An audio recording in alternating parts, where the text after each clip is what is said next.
911, do you need police, fire, or ambulance? I don't know what you needed. There was an explosion that was huge. Something just blew up here next door. Boom, and the whole sky lit up. And I thought it was my neighbors, but she says it's on the train tracks for cops. 911 for police, fire, or ambulance? Fire. For what town or city? Gainford. Okay, tell me exactly what happened. A train derailment just beside Gainford here. Okay, how many rail cars are involved? I think there's probably a dozen.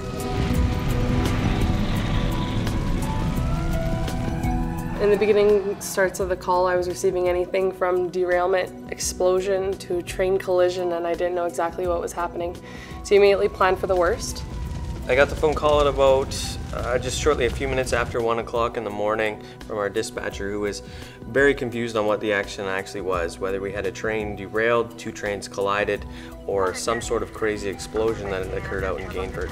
So we were trying to process the information as quickly as we could. My first thought was, here we go again. I received a similar call back in, I believe it was 2008, with our previous train derailment.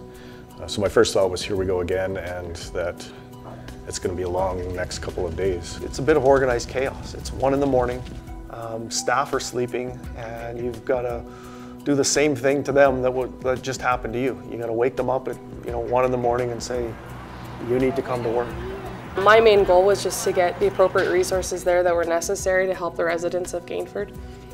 When I first arrived on the scene, after taking a look at the proximity of the incident to at least one resident right across the street from it, I was very apprehensive and nervous that there may be some injuries. It was a total mess. You could see there was fire everywhere. We proceeded straight through the middle of the highway down past the incident on one side, and we had incidents on both sides, whether it be large grass fires on both sides of the highway and the terrain derailment that was on fire itself, and there was debris thrown everywhere, and there was firefighters and emergency vehicles all over the place as well, which added the confusion and try to get a picture of what was actually going on. After being briefed on the scope and magnitude of the incident in the early morning of October 19th, we invoked a local state of emergency, which also included a mandatory evacuation notice. From that point on, the bulk of the responsibilities rested with our staff, both in the Emergency Operations Center as well as on the incident site itself. We immediately started the evacuation process once our first resources arrived on scene. It was early in the morning. People were in bed, people were startled. They certainly heard the explosion because it was very, very loud. So they knew there was something of imminent danger, and our residents responded very well with our requests to evacuate safely immediately. I was contacted in the wee hours of the morning there on Saturday and advised of the event, and also told that an evacuation was in progress and that a reception center was going to be required. The decision had been made already that the community event whistle would be the site of the reception center, that the community hall would be used. So we mobilized some staff and the equipment that we needed and proceeded out to Entwistle. During the transport time, the majority of the evacuees were already at the reception center waiting for us. So when we arrived, they were all waiting patiently for us to get set up and to begin processing them. The residents aren't waiting for you to get evacuated. They're going somewhere, and they're going to where we said we're setting up a reception center. So time is really of the essence. The main purpose of the reception center for us was it's a safe gathering place for the folks who've been displaced because of the event. And our aim was to address the short-term needs that folks had during this displacement, so helping them find shelter, lodging, make sure they were fed, that they had clothing, addressing any of their personal needs that they may have had. We were fortunate in this situation that there were a number of hotels in Entwistle that were able to house the residents, and a lot of the residents had other family members and places to go, whether it was Edmonton, Spruce Grove, Stony Plain, or surrounding areas. So there was no one that actually had to stay at the reception center, which eliminated a number of the challenges that come with that. Because the rail line is paralleling Highway 16, the Yellowhead Highway, it was an absolute requirement to close that section of the highway and create a detour, and this absolutely had to be done for the safety of our residents and the motoring public. There were sheriffs and our peace officers on the highway, and when they saw the large explosion from the derailment, they immediately shut down the westbound traffic on Highway 16, which was very convenient for us. From a logistical perspective, it posed some challenges for moving people from one side of the incident to the other, but otherwise I think it was the right call to shut the highway down and keep it shut down for the duration of the incident. Probably my biggest role was initiating and maintaining unified command with the various stakeholders there, CN, Parkland County. Unified command is a process that we implement when there's multiple jurisdictions and multiple agencies all responsible for a particular incident in a municipality. In this case, it was the Canadian National Railways and Parkland County that were the main players, but there were also many other players as well. So unified command is something that is very, very important to establish when you have multiple jurisdiction and multiple agencies involved in an incident. Municipality or the county takes the lead. We attend and we find it most important to obtain situational awareness, as well as assist the Director of Emergency Management for the county in following the guidelines of the Emergency Management Act to make sure that everything is done correctly. And we will also provide resources if the county requires them, if the incident gets out of hand.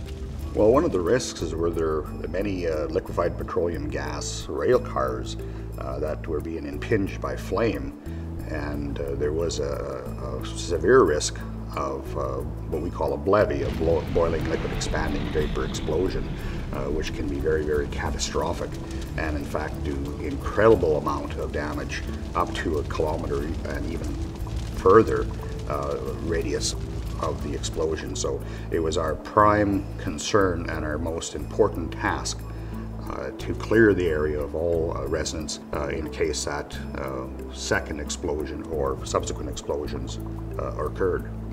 So these rail cars are burning through relatively small openings in the rail cars. So there's still a lot of propane in them burning. But while it's burning, it's also heating up all of the other propane cars in the area. If you continuously heat a tank like that, eventually the pressure builds to the point that the vessel can no longer contain that pressure, and then a massive explosion occurs. So that was our biggest risk. You've got a rail car on fire. First thing you need to do is you need to put it out.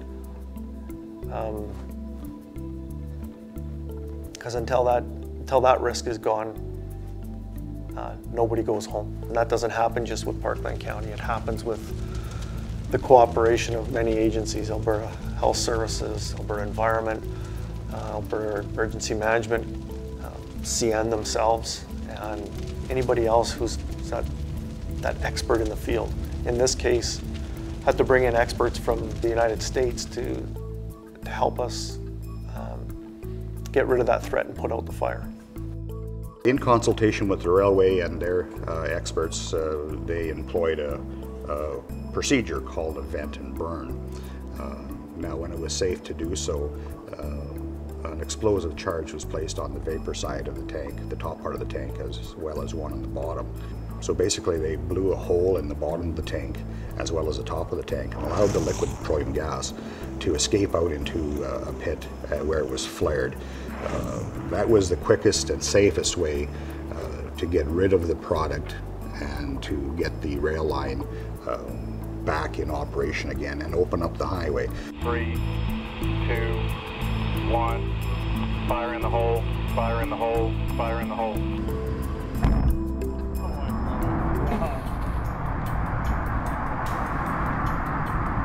It's the partnerships of our stakeholders as they come in. And everybody knowing their role and being aware of what we need to do and assessing that risk so that everybody's working off the same page. That's the key to the stakeholders. And